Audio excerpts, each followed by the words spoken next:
del Señor, paz en el cielo y gloria en las alturas. Entonces algunos de los fariseos de entre la multitud le dijeron: Maestro, reprende a tus discípulos. Y él respondiendo les dijo: Os digo que si estos callaran, las piedras clamarían. Amén. Yo soy un amante de la historia, me encanta la historia. Y siempre que vengo aquí a compartir la palabra de Dios, me gusta adentrarme en las historias bíblicas, en las historias de este mundo. Y nosotros últimamente tenemos la facilidad de ver por televisión o por las redes sociales muchos documentales de National Geographic o de otras organizaciones que nos muestran las civilizaciones antiguas. Una de las cosas que siempre me ha fascinado de la historia, no sé si a usted le ha pasado igual, es todo lo relacionado con las ruinas antiguas, de los grandes monumentos, como las pirámides de Egipto. Seguramente usted, ahora que hablo de las pirámides de Egipto, en su mente se proyectan esas imágenes, algunas un tanto ya ruinosas por el paso del tiempo, por la erosión del clima y la naturaleza. O sea que son piedras que han sido testigos silenciosos de la historia de civilizaciones que nos antecedieron. Son monumentos que nos recuerdan algo, que nos permiten conocer cuáles eran los conflictos, cuáles eran las realidades que vivían esos pueblos muchos años atrás. Cuando nosotros analizamos esos monumentos, nos damos cuenta que son verdades de algo que ocurrió. Son verdades que no hay objeción en contra de ellas.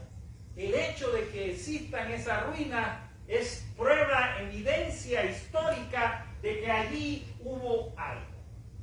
Hay muchas verdades en la vida que no pueden ser negadas, que no pueden ser suprimidas, aún por los hombres más inteligentes que han pasado por la historia de la humanidad.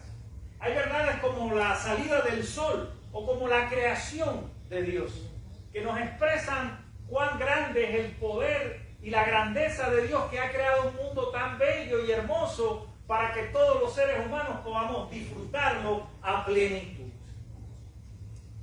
Pero muchas veces hay verdades que el ser humano se ha enfrascado en demostrar que no son ciertas. Una de estas grandes verdades que les vengo a hablar en esta mañana es precisamente la verdad de quién es Jesús. Porque estamos celebrando la Semana Santa, la última semana de Jesús, la semana de la pasión y la resurrección de Jesús. Es muy importante que nosotros entendamos qué fue lo que ocurrió allí, pero sobre todas las cosas, con estos gestos simbólicos, como por ejemplo la entrada triunfal, qué significan para aquel tiempo y qué significan para nosotros hoy. Y cómo a veces esa gran verdad y esa realidad de Dios en la vida de las personas a veces trata de ser suprimida, a veces trata de ser callada, pero aún así la verdad de que hay un Dios creador del cielo y de la tierra es inobjetable. Solamente tienes que abrir tus ojos y mirar a tu alrededor la gran creación de Dios. Amén. La Biblia da cuenta de eso. Miren lo que pasó ese día allí. Todo lo que significa en este mundo que vivimos con tanta información, pero también con mucha confusión, con muchas noticias falsas que nos llevan por caminos que no son los caminos de Dios y que no nos permiten apreciar el gran amor y la misericordia que Dios tiene para todos los seres humanos. O sea, en este mundo de necesidades espirituales cada vez mayores, en este mundo con tanta confusión, nosotros tenemos que hablar la verdad. De nuestros labios tienen que hablar la verdad de que hay un Dios, de que Dios es real en la vida de las personas y que viene a cambiar el corazón mismo de la humanidad, que viene a librarnos del pecado y de la muerte. Y ese momento de entrada victoriosa, de entrada triunfal, es el testigo, el testimonio de lo que Jesús viene a cumplir en el plan de Dios. Miren, cuando Jesús entra allí, lo primero que escuchamos, ¿qué cosa es? ¿Qué es lo primero que escuchamos a la entrada de Jesús? Hosanna. ¿Sabe lo que quiere decir esa palabra? Hosanna, sálvanos ahora. O sea, no es solo un grito de alabanza, es un grito desesperado de que alguien necesita urgentemente el cuidado, el poder salvador de Dios para librarse. Había una expectativa de que en un tiempo de la historia Dios había planificado que vendría un Salvador a restaurar el reino de Israel. Y esa expectativa fue evolucionando con el tiempo. Pero luego de eso, en el tiempo de Jesús también habían condiciones históricas de opresión y de yugo romano. Y la gente tenía un sentimiento de liberación muy fuerte. Uno de los discípulos de Jesús, de hecho Pedro, pertenecía a un movimiento de liberación nacional llamado los Zelotes.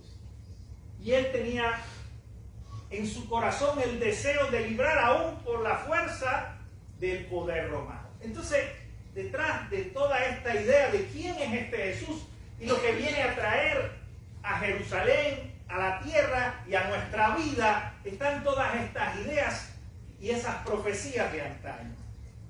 Pero fíjense bien que cuando Jesús entra allí, lo primero que dicen sus discípulos, que habían sido testigos de todas las obras milagrosas de sanidades de enfermos, de paralíticos que eran levantados, de aquellos discípulos temerosos en la embarcación que vieron cómo este Jesús había calmado el viento y la mar, y se preguntaban sorprendidos, asombrados, ¿quién es este Jesús que aún la mar y los vientos obedecen?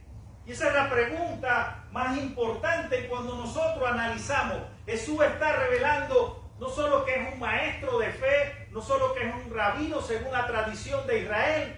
Jesús es el Hijo de Dios. Jesús es el Mesías prometido.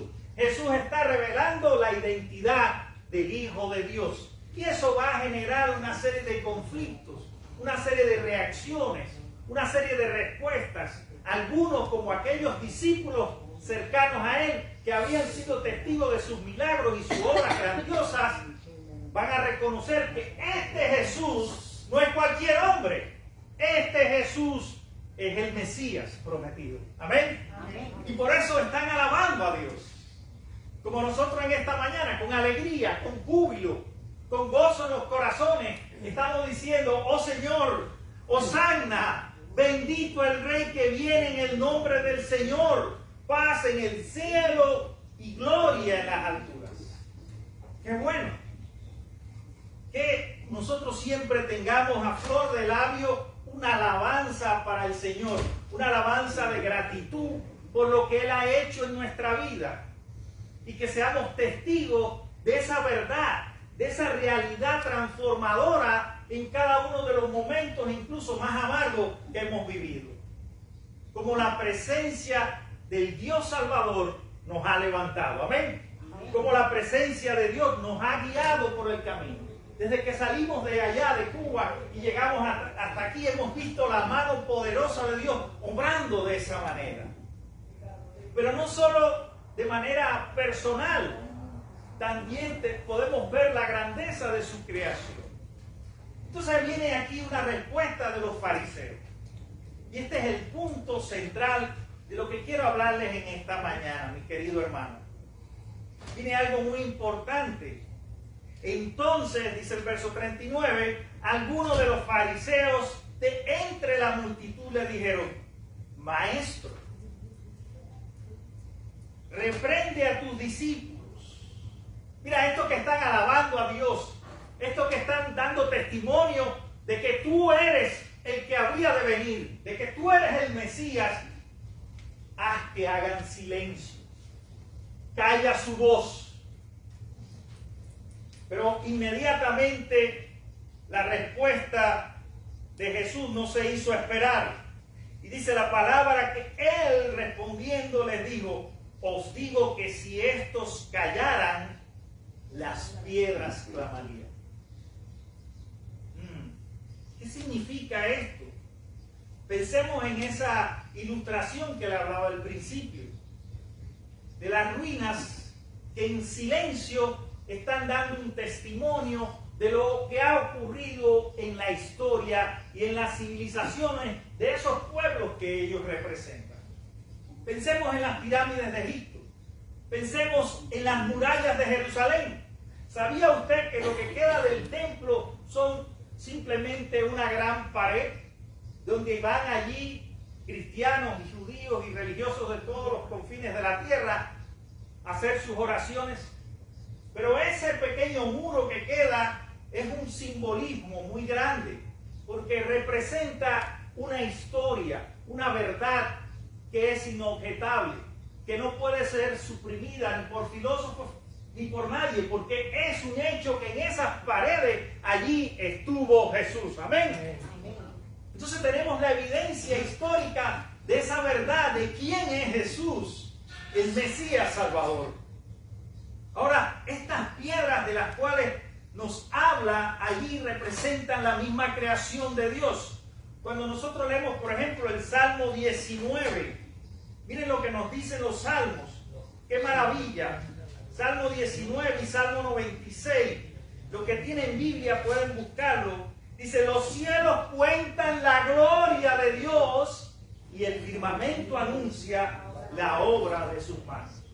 Aunque la verdad y el testimonio de aquellos cristianos a través de la historia muchas veces han tratado por intereses, por miedo, por muchas cosas, por cuestiones políticas incluso, de ser suprimido, aún si eso fuera posible, si los poderes de este mundo lograran acallar la voz de los discípulos del Señor en todas las épocas, aún la creación de Dios daría testimonio ¿de qué? De la grandeza de la obra de sus manos. Amén. Amén. Entonces tenemos una gran evidencia en su creación. El Salmo 96 también refuerza esta idea. Dice: cantad a Jehová, bendecid su nombre, anunciad de día en día su salvación, proclamar entre las naciones sus glorias, en todos los pueblos sus maravillas, porque grande es Jehová y digno de suprema alabanza. Y más adelante dice así la palabra de Dios: regocíjese el campo y todo lo que en él está. Entonces todos los árboles del bosque rebocerán de contento delante de Jehová que vino, porque vino a juzgar la tierra, juzgará al mundo con justicia y a los pueblos con su verdad. Amén. ¿Y cuál es la verdad que nosotros hemos creído? Que es inobjetable, que no puede ser suprimida, que no puede ser apagada por nada ni por nadie. La verdad de quién es Jesús. Amén. Amén. La verdad de este Jesús que viene a liberarnos de muchas cosas. Miren, yo quiero explicarlo esto de otra manera. Muchas veces la iglesia se ha visto obligada a callar esta verdad. Y el ejemplo más claro lo tenemos en Cuba. En un momento, yo lo viví, fui parte de eso, la verdad de Cristo se trató de suprimir, se trató de apagar por un tiempo. Pero ahí estaba viva, porque la fe en Jesús es algo que cada quien lleva en su corazón.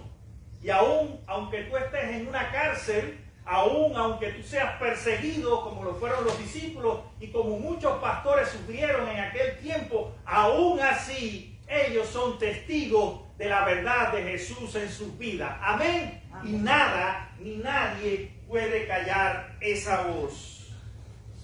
¿Cuáles cosas pasan en la vida y que nos suceden a nosotros como cristianos ya en un nivel individual, en el cual a veces nosotros no somos testigos de esa verdad? Nos callamos, permanecemos en silencio, como una piedra, como las ruinas de un gran edificio o de un gran monumento que pasa el tiempo y por presiones de la vida y de la sociedad o por duda y falta de confianza en lo que creemos, nosotros decidimos callar.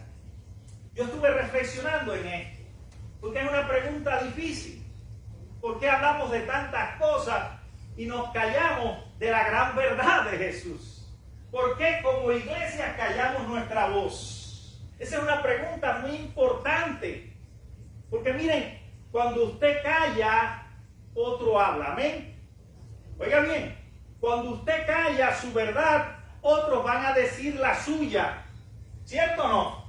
Cuando la iglesia calla y deja de declarar y de proclamar la verdad de Jesucristo, entonces las redes sociales, el mundo en que vivimos, esas fuerzas espirituales que se oponen al plan salvador de Dios, van a dar su verdad, su versión de lo que es bueno para el ser humano, para la humanidad. Y muchas veces, la mayoría de las veces diría yo, es algo falso, es algo que produce sinsentido y un vacío muy profundo en el corazón de la gente. Por eso es una necesidad urgente compartir el Evangelio de Cristo. Amén. Compartir la verdad de lo que vamos a celebrar. Vamos a celebrar la Semana Santa. Vamos a celebrar con palmeras y con todas estas cosas muy bonitas y estos adornos la entrada triunfal de Jesús, pero vamos a proclamar esa verdad. Vamos a ser testigos. No vamos a quedarnos en el silencio inactivo de algo que Dios nos llama a hacer como iglesia. No le vamos a dar ese lugar a que otras voces nos confundan y confundan a otros de cuál es la necesidad urgente que tiene la gente de conocer a Jesús y de saber quién es este Jesús y lo que viene a traer a la vida humana. Amén. Entonces hay a veces miedo al rechazo. Estas son las cosas que yo encontré por las cuales a veces nosotros callamos. Y si nosotros callamos, otros van a hablar. Y ojalá que otras iglesias sigan hablando de Cristo. Pero a veces tememos miedo ser rechazados. Tenemos miedo, sobre todo los jóvenes tienen miedo de no encajar en lo que piensa el grupo. Porque ser cristiano, identificarse como tal, es un desafío grande para un adolescente, para un joven. Es entrar a veces en conflicto con las ideas y las filosofías de este mundo. Y eso a veces da miedo. Los fariseos tenían ese miedo. Temían de este Jesús. Este Jesús. Por eso mandan a reprender a los discípulos. En vez de decirle, alaben más fuerte, que hicieron los fariseos, dile a tus discípulos que se callen. Y Jesús le respondió claramente, si estos callan, las piedras hablarán.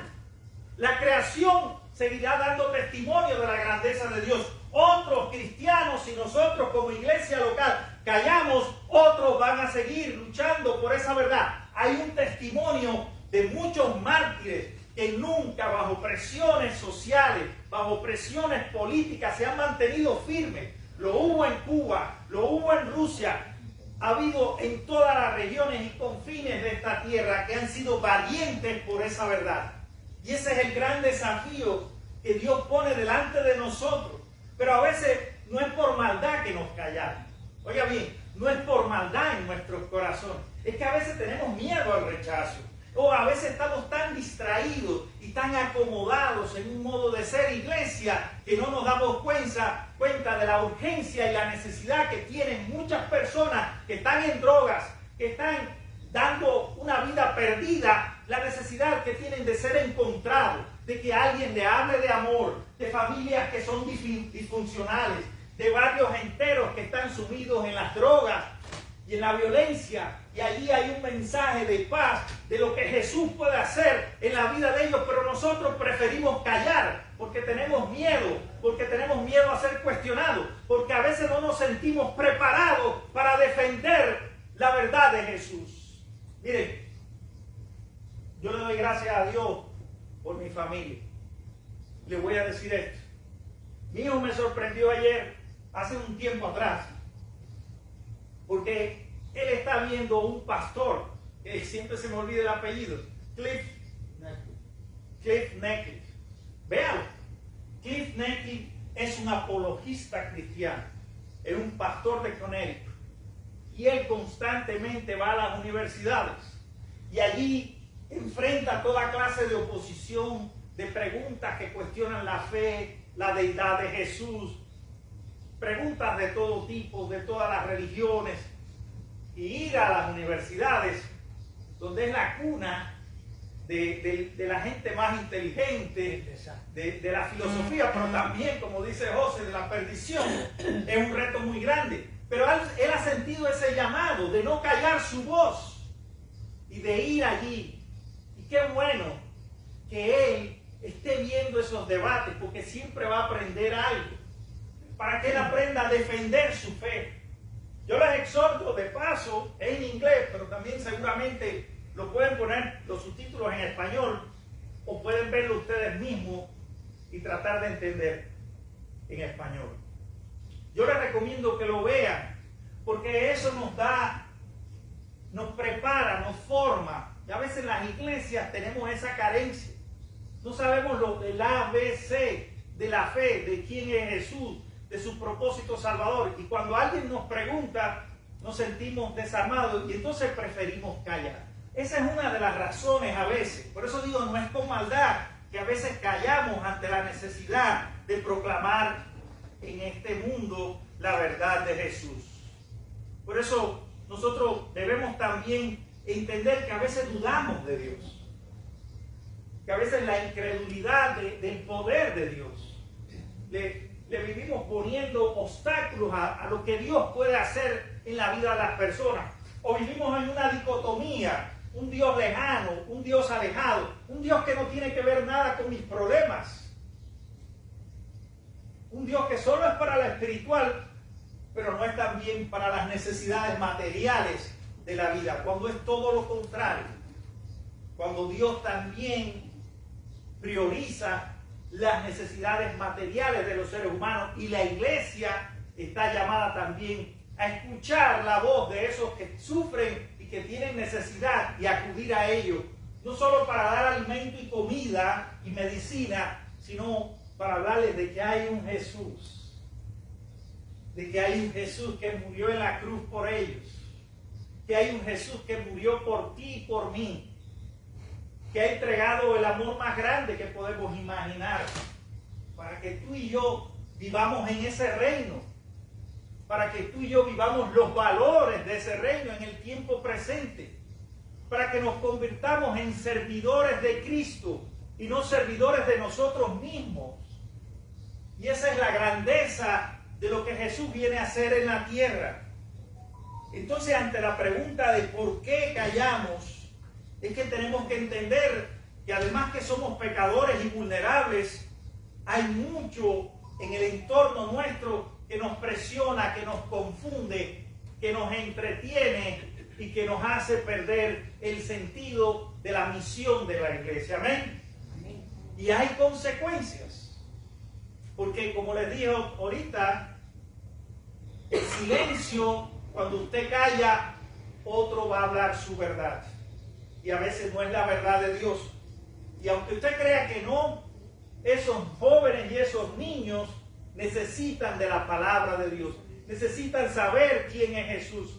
Y la tarea pastoral primordial de esta iglesia envejecida es precisamente formar nuevas generaciones que conozcan del amor y la grandeza de Dios, de este Jesús real, de la realidad de Dios en nuestra vida. Pero tenemos que empezar por nosotros. Amén. Tenemos que hacer un autoexamen. Yo tengo que empezar por mí mismo y decir qué testimonio estoy dando ante mi familia del amor y la grandeza de Dios. Porque no se puede pastorear una iglesia sin pastorear a la familia.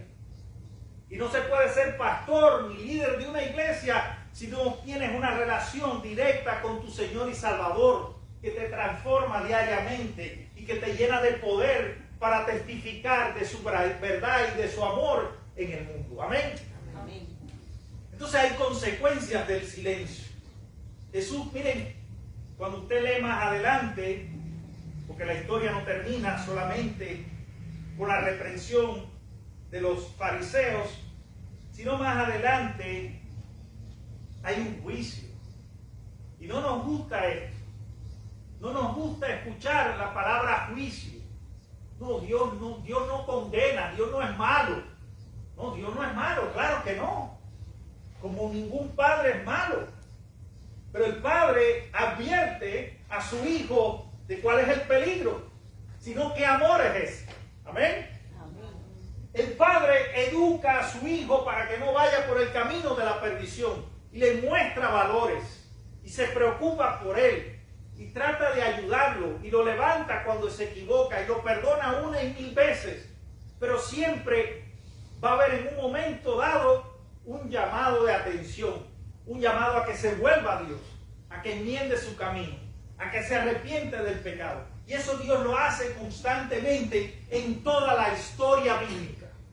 No es otro Dios, es el Dios del Génesis al Apocalipsis, que constantemente sale en busca del ser humano que se ha extraviado. Es el Jesús que deja las 99 en el redil y sale al desierto a buscar la perdida. Amén. Pero no se queda cruzado de mano ni en silencio.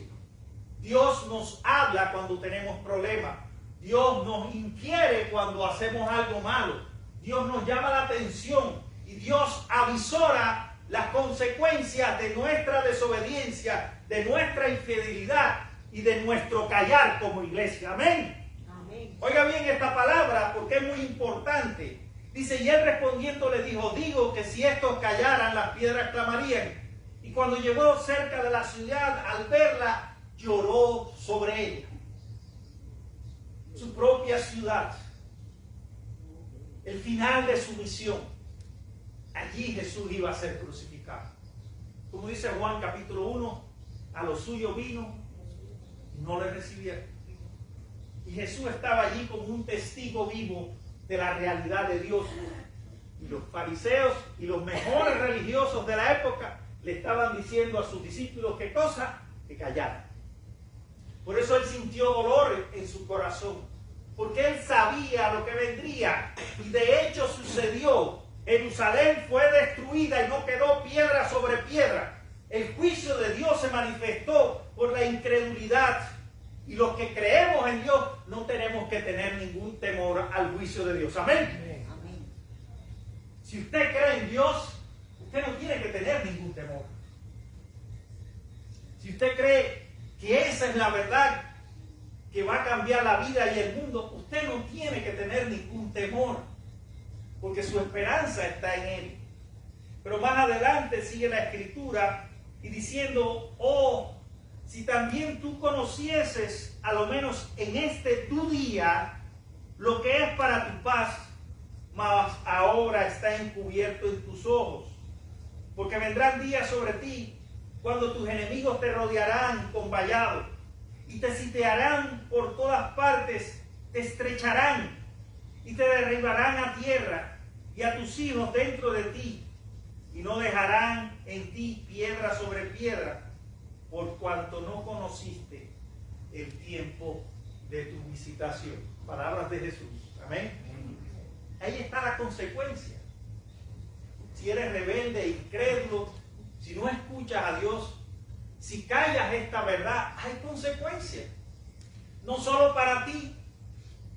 No sé cuál es el plan que Dios tiene contigo. Yo no puedo meterme en eso. Nunca lo voy a saber.